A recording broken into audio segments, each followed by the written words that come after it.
గుంటూరు కారం సినిమా చూస్తే దర్శకుడు త్రివిక్రమ్లో పస పూర్తిగా తగ్గినట్లే అనిపిస్తుంది. తల్లి కొడుకుల బంధాన్ని ఆసక్తిగా మలచడంలో త్రివిక్రమ్ విఫలమయ్యాడు. కథాపరంగా సినిమాకు మైనస్ మార్కులే పడుతున్నాయి. సినిమా కథ ఏంటనేది ప్రారంభంలోనే తేలిపోవడం అతిపెద్ద మైనస్. సినిమా చూడాలనే ఆసక్తి పోతుంది. తల్లి కొడుకుల పాత్రపై ఉండాల్సిన పట్టు కనిపించలేదు.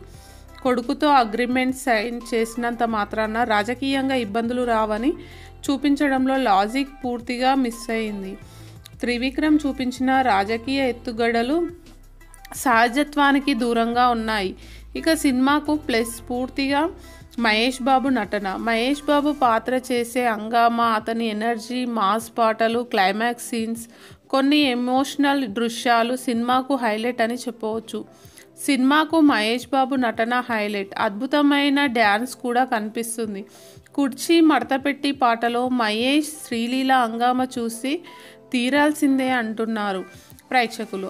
మహేష్ బాబు నటన, శ్రీలీల డ్యాన్స్ సినిమాకు బలం కాగా కథనం పూర్తిగా మైనస్.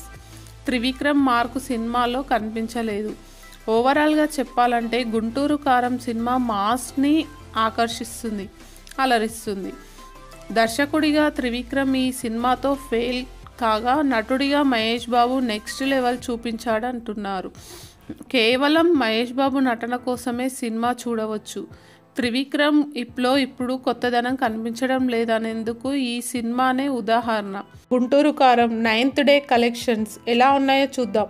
నైజాం 1.4 కోట్లు, సీడీడ్ 1.1 కోటి, యూఏ 1 కోటి, ఈస్ట్ 1.6 కోట్లు, వెస్ట్ 1.20 కోట్లు, గుంటూరు 1.1 కోటి, కృష్ణా 1.1 కోటి, నెల్లూరు 1.1 కోటి, ఆంధ్రప్రదేశ్ తెలంగాణ టోటల్ 7.2 కోట్లు, ఓవర్సీస్ 1.3 కోట్లు. టోటల్ వరల్డ్ వైడ్ కలెక్షన్స్ 8.6 కోట్లుగా నిలిచాయి.